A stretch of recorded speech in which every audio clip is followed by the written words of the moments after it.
Bueno, bienvenidos todos, reiterando el saludo mañanero. Feliz año a todos. Este es el primer domingo del año y podemos estar agradecidos de lo que Dios ha hecho, ¿verdad? Y cómo nos ha guardado hasta este momento. Y tenemos grandes expectativas de lo que Dios hará con nosotros este año. Solo tenemos que someternos a su voluntad. No sabemos realmente qué nos depara este año, qué nos encierra, pero ciertamente sabemos quién lo encierra. Este mes vamos a tener la celebración del aniversario de la iglesia, el último domingo de este mes. Así que, no, pastor, que tenía que salir, no, que me salió esto, usted está advertido ya. Yo los quiero ver a todos aquí. Así que esta es una celebración para nosotros, digamos disfrutar, pero es una celebración para darle gracias al Señor, porque Él ha sido fiel, nos ha mantenido, hemos crecido, estamos contentos realmente. ¿Quién está contento en esta mañana? Amén, así es. Así que bueno, ahí tienen esos anuncios, lo vamos a estar recordando. Y vamos a leer entonces estos versículos en Romanos 8 y 35, que a propósito lo leímos hoy. Nunca nos ponemos de acuerdo, pero todo el Señor lo lleva a su tiempo. Romanos 8, 35 al 39, está mal puesto ahí al final, pero ese es para que usted se despierte. Entonces leemos todos. ¿Quién nos separará del amor de Cristo? ¿Tribulación o angustia o persecución o hambre o peligro o espada? Antes, en todas estas cosas somos más que vencedores. Amén. Por lo cual estoy seguro de que ni la muerte, ni la vida, ni ángeles, ni principados, ni potestades, ni lo presente, ni lo porvenir, ni ninguna otra, ni lo alto, ni lo profundo, ni ninguna otra cosa creada nos podrá separar del amor de Dios, que es en Cristo Jesús, Señor nuestro. Amén. Interesante cómo la Escritura es tan clara de que no hay nada que nos pueda separar del amor de Dios, que es en Cristo Jesús. Y pensamos, y el viernes estamos hablando un poquito, aunque no mucho, de la salvación y de la seguridad de la salvación. Y pensamos cómo es posible que hay personas que piensen que pueden zafarse de la salvación que Dios da, que pueden perder la salvación. Porque ellos dicen, bueno, eso Dios lo dio, pero yo tengo la potestad. Sí, y tú eres un ser increado o creado. Eso es ser creado. Ni Satanás, ni lo alto, ni lo profundo, ni ninguna otra cosa creada nos podrá separar de ese lazo, de esa unión que tenemos en Cristo Jesús. Amén. Bueno, tengo una lectura y es referido a Jesús cuando camina sobre el mar. En Mateo capítulo 14, vamos a buscar todos, bueno, Mateo 14, y ahí está desde el versículo 22.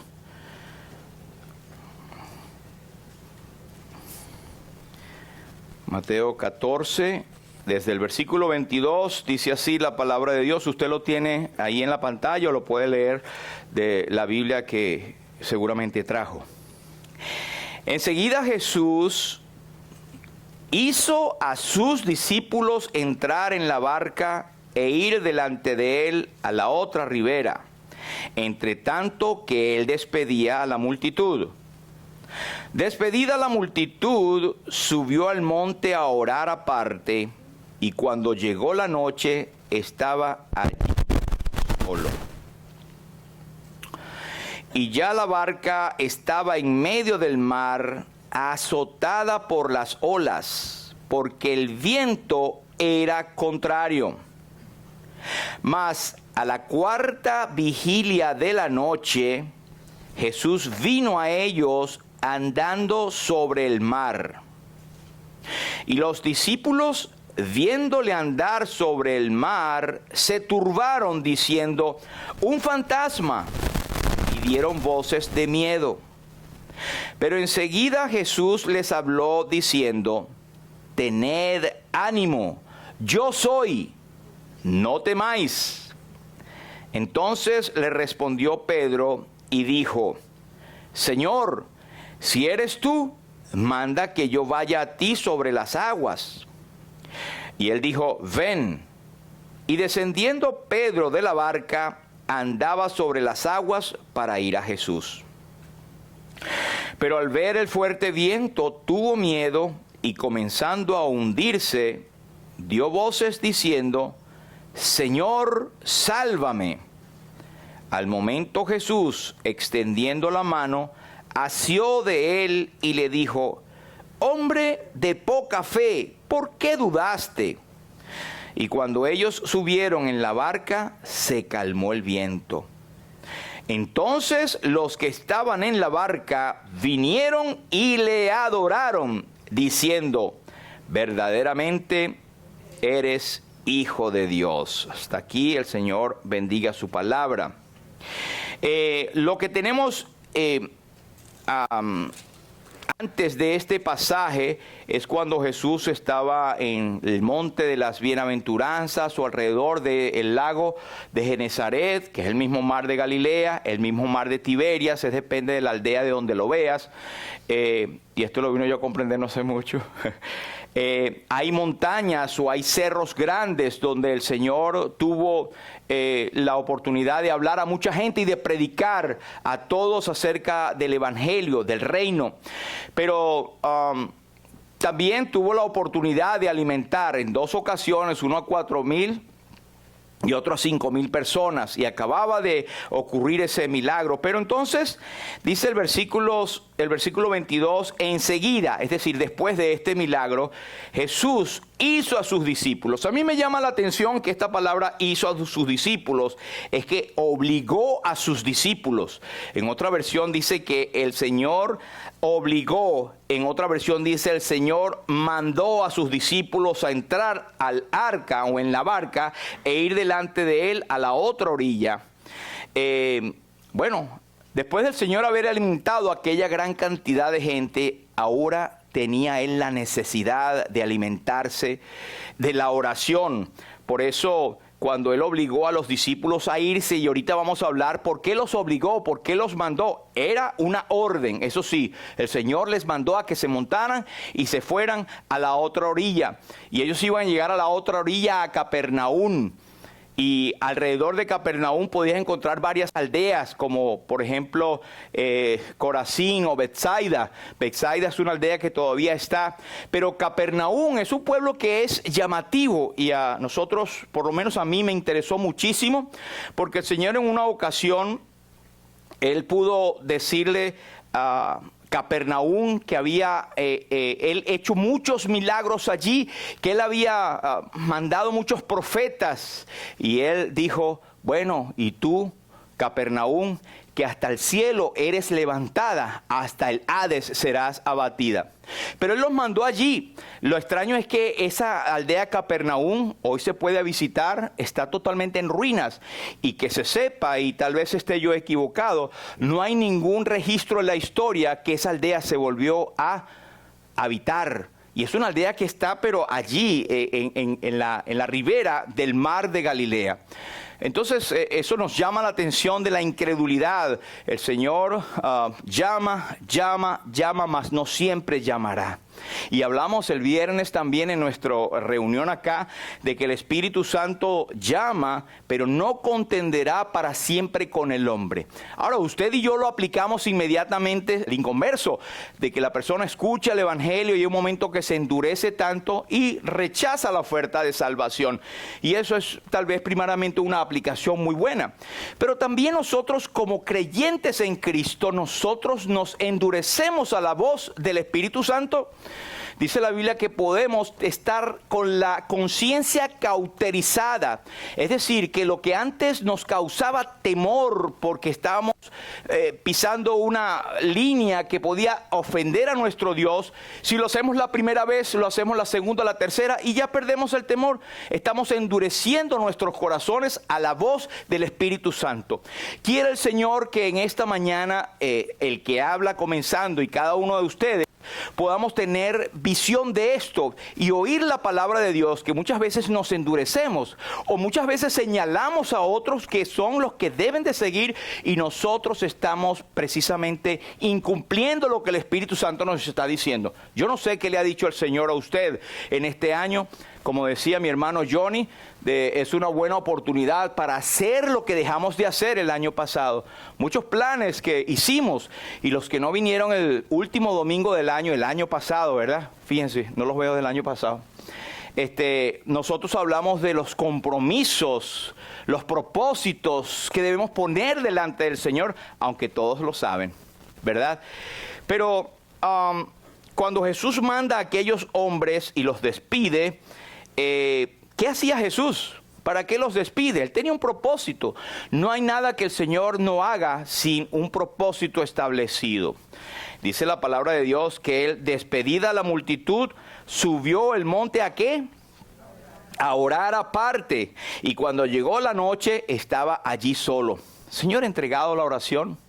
Ahora, indudablemente que Él sabía qué le pasaba a los discípulos, porque Él es el Dios omnisciente, omnipresente, omnipotente, aunque estuvo humillado en la capacidad de un hombre o en la forma de hombre, siguió siendo Dios.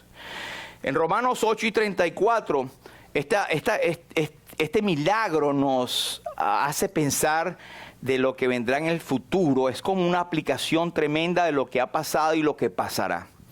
Fíjense una cosa, ¿qué es lo que está haciendo el Señor ahora? Dice en Romanos 8:34, ¿quién es el que condenará? Cristo es el que murió, lo leímos hoy también. Más aún el que también resucitó, el que además está a la diestra de Dios, el que también intercede por nosotros. ¿Cuál es el ministerio del Señor en este momento? Intercede por su amado pueblo. En el libro de Hebreos capítulo 7 versículo 25, y esto debe ser razón de ánimo para nosotros en este año también, por lo cual puede también salvar perpetuamente a los que por Él se acercan a Dios, oiga, viviendo siempre para interceder por ellos. El Señor intercede por sus hijos, por su amado pueblo, por cada creyente. Nunca dejes de tomar en cuenta esto. El Señor escucha, el Señor intercede por ti. Ahora, Romanos también nos habla que como el Espíritu Santo es Dios, también nos dice que el Espíritu Santo intercede por nosotros con gemidos indecibles. Esto delante del Padre. Así que tenemos una cantidad de bendiciones que es bueno recordar a inicio de años. El Señor en este momento está intercediendo por nosotros, pero sus discípulos todavía estaban siendo azotados allí en el mar, en la tempestad, pudiésemos decir en las turbulencias de este mundo. Y esto, hermanos, es una aplicación, pero la iglesia ha estado siendo azotada por las corrientes turbulentas de este mundo. Y de vez en cuando en la historia se ve más azotada que otras. Y en algunas partes se ve menos que otra, pero ciertamente está azotada. ¿Y sabe por qué la iglesia ha permanecido en firme? Y cuando digo la iglesia no son las estructuras que vemos, es el pueblo del Señor, es porque las puertas del Hades, del infierno, no prevalecerán contra ella. Porque la iglesia, mis amados, es un diseño divino. El Señor mismo fundó la iglesia. Cuando usted vaya y esté en una iglesia, piense, esto lo fundó el Señor. Y la iglesia, porque somos personas de carne y hueso, que somos pecadores redimidos, la iglesia no es perfecta. Tenga en cuenta que aquí no va a encontrar gente perfecta. Y si usted está buscando una iglesia perfecta, lo sentimos, usted llegó al lugar equivocado. Hay personas que se están buscando una iglesia perfecta y ¿saben lo que pasa? Esas cosas que el enemigo le coloca en su mente y jamás van a encontrarla, sino cuando estén en el cielo. Digo yo, ¿será que están llamando al Señor para que se los lleve? para que esté allá. ¿Será? No lo van a encontrar, hermanos. La iglesia es como un gran hospital de personas. Claro, ciertamente hay lobos rapaces, hay iglesias con malas doctrinas, todo esto lo sabemos. La única forma que podemos nosotros estar en una, o tener la seguridad, o estar en una iglesia donde el Señor, primero que nos puso, es que no es que esté cerca de la casa, es que esté cerca de la Biblia. Y nosotros, se nos ha dado el Espíritu Santo para discernir y saber qué es lo que estamos recibiendo, qué es lo que tenemos, cómo podemos nosotros ser alimentados en la iglesia. Nosotros somos edificados para el cuerpo de Cristo. Amén. Entonces el Señor está orando, los discípulos están siendo azotados en la tempestad y la iglesia, dijimos, está pasando todas estas dificultades. En Hebreos 9 y 28. Así como Cristo se aparece en un momento de la turbulencia, y ahorita vamos a ver algo muy interesante, que se aparece en la cuarta vigilia de la noche. En la antigüedad se clasificaban las vigilias en varias formas, pero había la primera vigilia, que era de 6 de la tarde a 9 de la noche, la segunda vigilia de 9 a 12, la tercera de 12 a 3 y la cuarta de 3 de la mañana a 6 de la mañana. Y no lo sabemos todos que justo la parte más oscura y más negra de la noche es cuando está pronto a amanecer. Y cantamos en un himno, yo espero la mañana. Cristo viene otra vez. Oh, que si fuera hoy. Ya la mañana de la gloriosa venida de Cristo está a las puertas. Pero ciertamente, hermanos, estamos pasando por lo más negro de la noche. Y tal vez usted y yo no lo sentimos tanto, en muchas partes se está sintiendo. Y el poder del anticristo y del enemigo está cada vez más, inclusive entrando a lo que antes se llamaba iglesia. Y está arrasando y cambiando, viendo lo justo, poniéndolo como injusto, y lo que es correcto, poniéndolo como incorrecto. Pero hubo la aparición inesperada. Cristo sabía lo que estaban pasando los discípulos. Él vendrá, dice Hebreos 9 y 27, así como Cristo fue ofrecido una sola vez para llevar los pecados de muchos, aparecerá por segunda vez sin relación con el pecado para salvar a los que le esperan. Ahora, ¿sabían los discípulos que el Señor se iba a aparecer? Alguno, pienso yo, pudiese tener la fe de decir, bueno, el maestro, él ha hecho tantos milagros que puede aparecer y ayudarnos, tal vez. Aunque no se nos dice en la Biblia. Lo cierto es que si lo pensaba, decía, ¿cuándo aparecerá? Y no hemos pasado nosotros por situaciones y tormentas cuando decimos, Señor, ¿cuándo va a pasar este chaparrón de agua? Esta tormenta, ¿lo ha pasado? ¿Cuándo, Señor? ¿Será que te olvidaste de mí? Yo no sé, como dije, qué espera en este año. El año pasado tuvo su sazón para muchos de nosotros.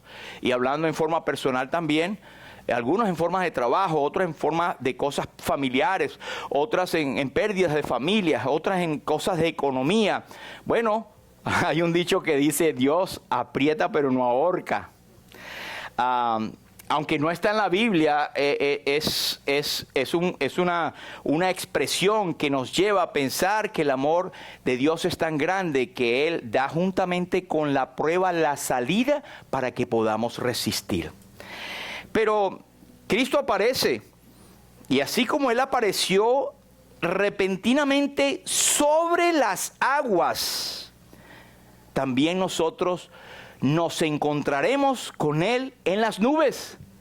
Primera de Tesalonicenses 4 y 17, el apóstol San Pablo dice, luego nosotros los que vivimos, los que hayamos quedado, seremos arrebatados juntamente con ellos en las nubes para recibir al Señor en el aire, y así estaremos siempre con el Señor. Esa segunda venida de Cristo, o ya el comienzo, el rapto, sí, es secreto, porque nadie lo sabe, ni la hora, ni el día. Aunque esa expresión, la hora ni el día, eso es una expresión que refiere a la venida del Señor en gloria, pero aplica al arrebatamiento o al rapto de la iglesia que tenemos, y es una enseñanza sólida en las Escrituras. Y los tesalonicenses estaban pasando por una situación bien complicada. y estaban algunos perdiendo la fe porque algunos falsos maestros decían la resurrección ya pasó. Ay, mira todos los que murieron. Ay, no vino el Señor y murieron.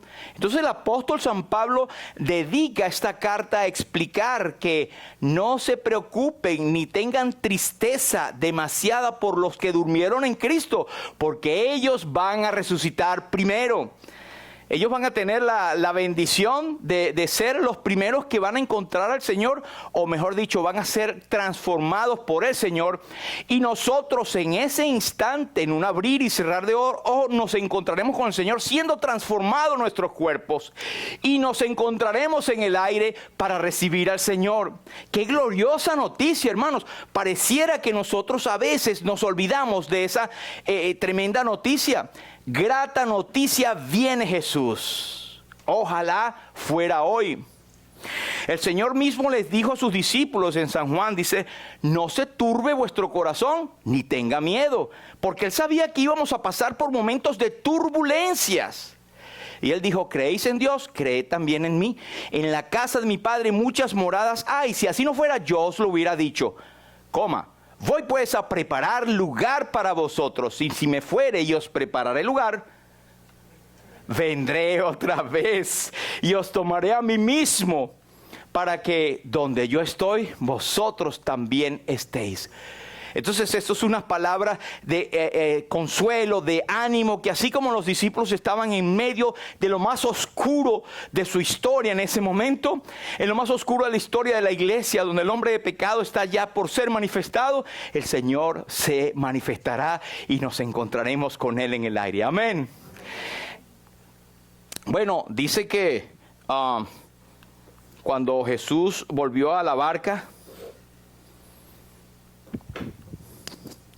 trajo a Pedro con él. Cuando Él se manifieste, nosotros también seremos manifestados con Él en gloria. Dice en Colosenses capítulo 3 y 4, cuando Cristo vuestra vida se manifieste, entonces vosotros también seréis manifestados con Él en gloria. Entonces le confesarán a aquellos, cuando vean a Cristo ya viniendo en gloria, que son unos acontecimientos después del arrebatamiento, se disparará esa parte de las profecías, mirarán al que traspasaron. Pero mire lo que dice el versículo 22, que es que dice que Él hizo a sus discípulos a entrar en la barca, los mandó, ¿verdad? ¿Y qué hicieron los discípulos? Obedecieron, ¿verdad? Pero ven acá. Obedecieron y entraron en tremenda tormenta. Y esto nos lleva a nosotros a pensar que los obedientes serán probados.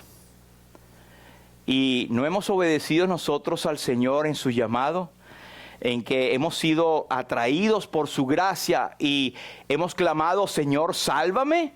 Somos obedientes a su llamado. Y es verdad que nos cuesta seguir al pie de la letra lo que dice su palabra, pero naturalmente no lo podemos hacer. Pero el Espíritu Santo que mora en nosotros, esa naturaleza nueva que está formada en nosotros, está formada según Dios para buenas obras. Así que sí es posible hacerlo, pero tendremos movimientos del viejo hombre que nos impulsan hacia el otro lado. Por eso tenemos que seguir peleando contra la carne, ahogando al viejo hombre, crucificando la carne, como dice el apóstol Pablo, y podemos llegarnos a sentir frustrados y decir, Señor, soy miserable porque lo que no quiero hacer, eso hago. Ayúdame, Señor. Aumentanos la fe.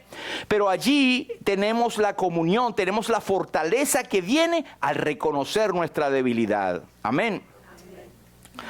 Ahora, los obedientes serán probados. El Señor los manda a que se vayan, que se monten en la barca. Iban cruzando el mar. Allí yo les comenté acerca de Mateo 11 y 23, cuando el Señor habla de Capernaum y dice, y tú, Capernaum, que eres levantada hasta el cielo, hasta el Hades serás abatida, porque si en Sodoma y en Gomorra se hubiesen hecho los milagros que han sido hechos en ti, habría permanecido hasta el día de hoy. Y esto fue una profecía. Capernaum no permaneció hasta el día de hoy. y oyeron del Señor. Era el pueblo del Señor, era donde estaba, donde entró a las sinagogas, donde llamó a Pedro, donde llamó a muchos de sus discípulos, donde se realizaron la mayoría de los milagros del Señor. Pero la gente fue incrédula al Señor. Ahora, nosotros vamos a ser probados y todo creyente en Cristo sabe que es probado, ¿verdad? Dice la palabra de Dios que nosotros tenemos una fe que es más preciosa que el oro, ¿verdad? En Primera de Pedro capítulo 1 versículo 7 dice, para que sometida a prueba vuestra fe, mucho más preciosa que el oro, el cual aunque perecedero se prueba con fuego, se hallada en alabanza, gloria y honra cuando sea manifestado Jesucristo. Es decir, que es como que automático que el ser obedientes al Señor va a traer dificultades y pruebas. Pero no desespere que las pruebas son necesarias para que cuando se sometan a prueba, el resultado es que el Dios sea glorificado a través de nuestra actitud en las pruebas. La gente ve cómo se comporta, la gente está observando y podemos predicar mejor con nuestras reacciones de lo que nos pasa que con la misma palabra.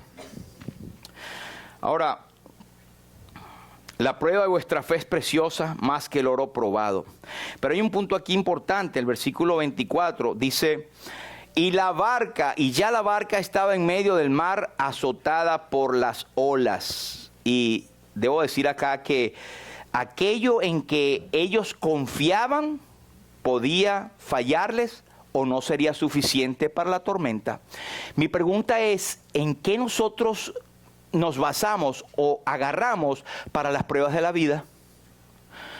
¿En qué nosotros ponemos nuestra confianza? ¿Llamamos inmediatamente a nuestro cónyuge? ¿O llamamos a la familia? ¿O llamamos a un amigo? ¿O buscamos en la palabra? ¿O buscamos consejería? ¿O llamamos a hermanos que tienen entendimiento de las Escrituras? ¿Qué hacemos? Porque a veces la barca nuestra es lo primero que nosotros buscamos. Lo que nos pasa, no, ¿cómo lo resisto? ¿Cómo lo hago? ¿Qué le diré? Estamos en nuestra barca. ¿No se ha dado cuenta de esto? Cuando estuvimos allí, hay un museo en el mar de Galilea, que es el museo, no recuerdo cómo se llama, pero es un museo donde está una barca que fue encontrada hace unos 30 años en un sedimento bastante ya de barro y bastante profundo, pero es una barca que se conservaba prácticamente intacta, una barca de madera, posiblemente del primer siglo, y algunos dicen que pudieran ser de los discípulos. Es dudable, pero lo interesante es que el análisis de esa barca hecha de madera, yo pienso que es después de Jesús, por supuesto, está hecha con 12 tipos distintos de árboles. La acacia, el roble, todos esos árboles que se encuentran allí. ¿Y por qué 12? Como rememorando a los discípulos. Por eso pensamos que, y eso lo trataron con carbono 14 y todos los demás, lo que dicen los arqueólogos, es lo que ellos dicen y usted lo puede observar allí, pero puede ser que sea después. El hecho es que eso está grabado en el corazón de la historia de mucha gente, lo que realmente ocurrió allí. Aquella barca se ve y es del estilo que usaban los pescadores del primer siglo. Muy similar a esa pudo haber sido los que los pescadores tenían. Y en esa estaban confiando ellos. Y nosotros confiamos en nuestra barca también. Pero resulta que esa barca está en el mar de las turbulencias. El Señor Jesús dijo, en el mundo tendréis aflicción, turbulencias, el mar de las pruebas. Pero confiad en vuestra barca porque la barca ha vencido el mundo. Entonces es porque no depende de nosotros en absoluto. Todo objeto de la confianza del creyente será sometido a la sacudida. Jesús mismo las tuvo, las barcas de nuestra propia fabricación son demasiadas débiles, inclusive para resistir a una tentación. Si tú confías en ti mismo, pues vas a fallar. Pero otra cosa que vemos en el versículo 24 es que dice, la barca estaba en medio del mar azotada por las olas, porque, ¿qué cosa? El viento era contrario. Entonces, esto llama la atención porque aquello que podría haber ayudado y que realmente ayudaba mucho, porque todos los que no tenían motores como en esa época, estaban confiando ¿en qué? En el viento. Los pescadores, su afán y su faena diaria era basada en el buen viento que le llevaba hacia la otra orilla. Ahora, lo que servía y sirvió en el pasado, puede que realmente en un momento de tu vida sea un obstáculo. Si captan el punto, si me doy a explicar. Lo que parece bueno o que es bueno para ti en este momento, mañana puede no serlo cuando estés en una tempestad. ¿Por qué? Porque esas cosas pasan. Porque esas cosas son pasajeras. Nosotros tenemos que confiar en la roca imperecedera de los siglos. Y es una aplicación un poco que viene de lado, pero el hombre que edificó su casa sobre la arena y el que la edificó sobre la roca. Entonces, ¿está tu barca fundada en ti mismo, en la capacidad de esa barca? ¿O estás confiado en decir, yo no puedo hacer nada? Lo único que me puede salvar está fuera de mi barca y es el Señor Jesús. Ahora, el viento que los hizo flotar a través de todo el mar, ahora era su enemigo. Dice que el viento era contrario. Hermanos, yo no sé si usted ha pasado, yo creo que sí, deduzco, vientos diferentes, vientos contrarios en nuestras vidas. Vientos de la tristeza, vientos de la prueba, vientos de la tentación, vientos de cosas que no son favorables cuando todo iba bien. El viento puede cambiar en cualquier momento, hermanos. Ahora, el asunto no es cuándo va a cambiar y cómo voy a reaccionar y cómo estoy yo o en qué estoy confiando para ese cambio cuando venga en un momento dado. El apoyo de los hombres, especialmente los inconversos.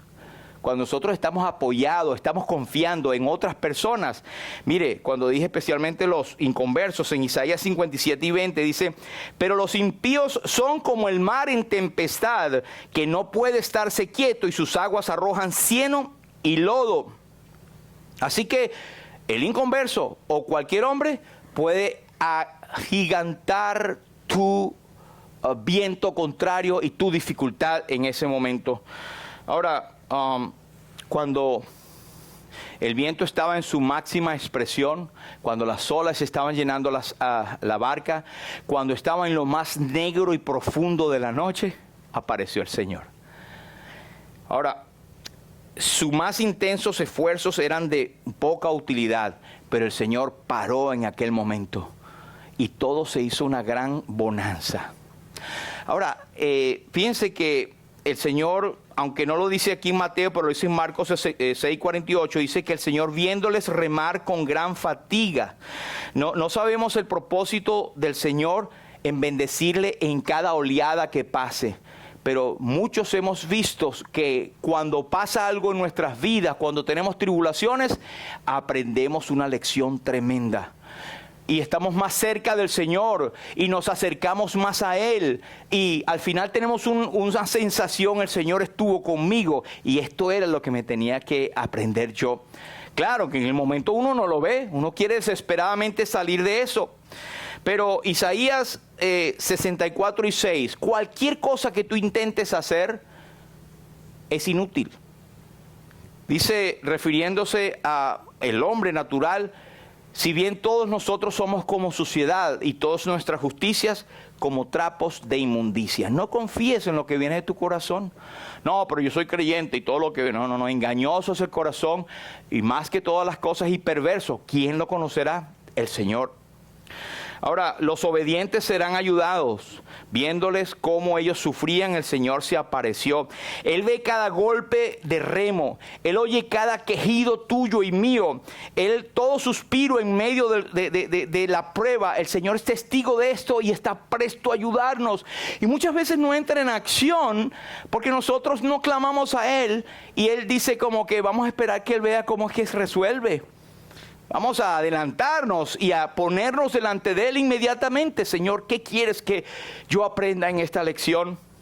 Ahora fíjense que el Señor puede venir Ya sea que venga en el arrebatamiento o ya sea que venga a liberarte en tu dificultad, en la dificultad que estás pasando o que tal vez estemos pasando en el futuro.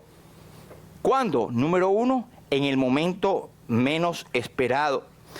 Vino Jesús a ellos andando sobre el mar, las aguas grandes, embravecidas, fuentes de temor, lo que le causaba temor a ellos, angustia y que los podía matar. Imagínense, el Señor estaba caminando sobre ellos. ¿No nos dice eso algo a nosotros?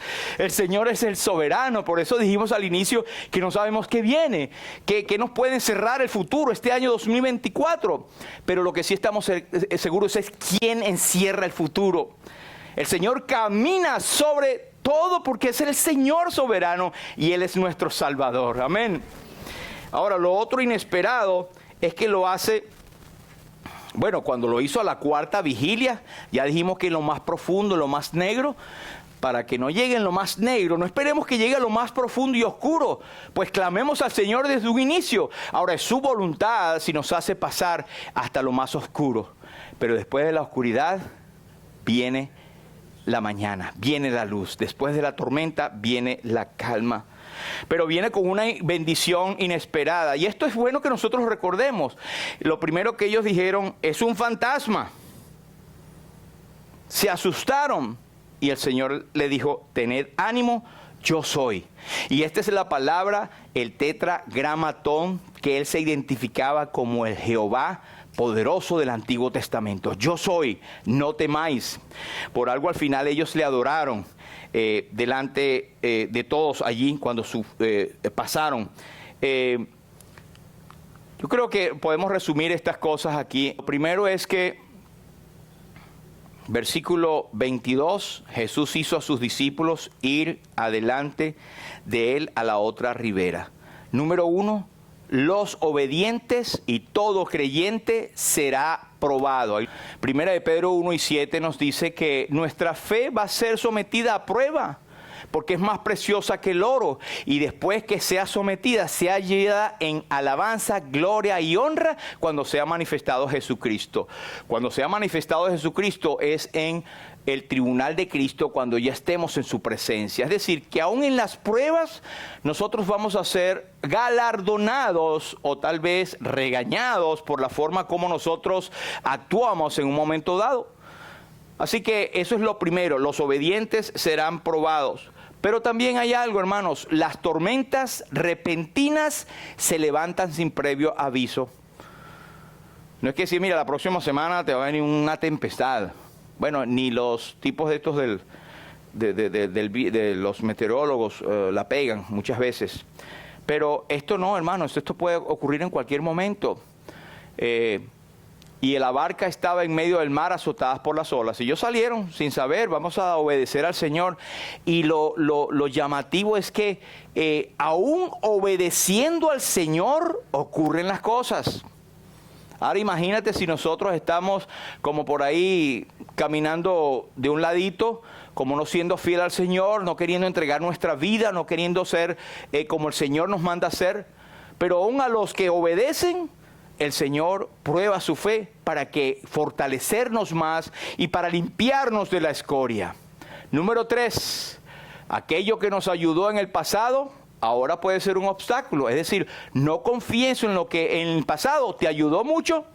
El viento era contrario. Ese viento que ahorita te lleva tranquilito o tranquilita, en un momento puede cambiar y las cosas se tornan negras y feas de un momento a otro.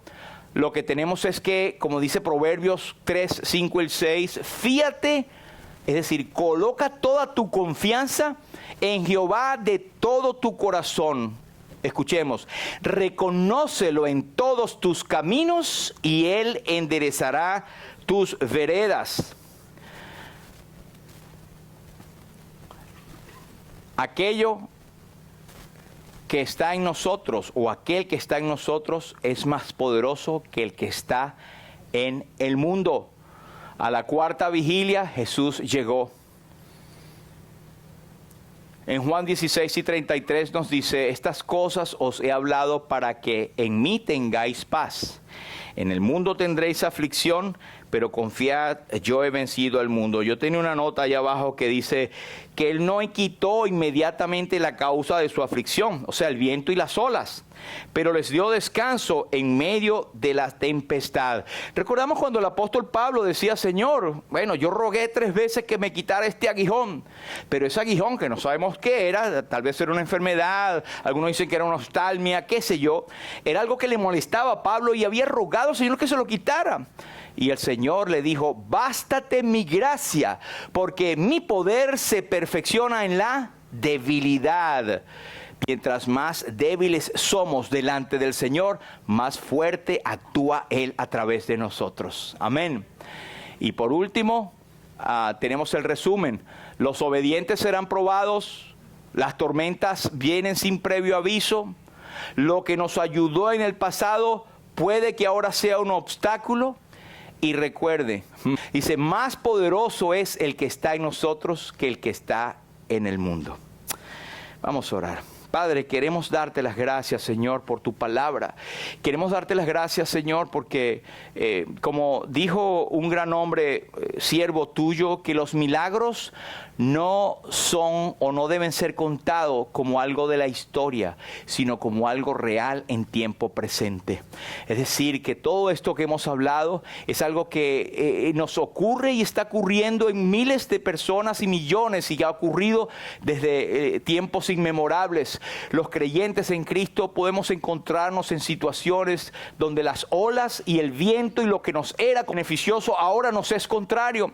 Pero gracias, Señor, porque tú nos enseñas que no debemos confiar en nuestra barca, pero sí confiar en aquel que está más allá de nuestra barca, aquel que gobierna todas las cosas, aquel que hizo todas las cosas y por medio del cual todas las cosas subsisten. Nuestro amado Salvador, que hizo la obra preciosa en el Calvario, nos compró con su sangre preciosa, nos redimió, nos rescató de esa vana manera de vivir y nos dio vida. Juntamente con Él nos resucitó para estar en los lugares celestiales. Gracias, Señor, bendito seas. Te adoramos por tu palabra, te damos gracias por tu Santo Espíritu y por lo que nos has enseñado. Gracias por el año que ya se fue, en lo cual tú has sido fiel, y lo que podemos decir, nosotros no lo hemos sido, pero tú has permanecido fiel. Señor, en este año suplicamos que nos ayudes. Señor, rogamos por nuestras familias, rogamos por nuestras circunstancias, nuestros trabajos, la economía, nuestros matrimonios, Señor, la integridad física y moral. Señor, guárdanos de serte infieles, de caer, pero ayúdanos a servirte, Señor, y acercarnos más a ti. Ayúdanos a trabajar en este sitio que tú nos has puesto, Señor, para que tu nombre sea glorificado.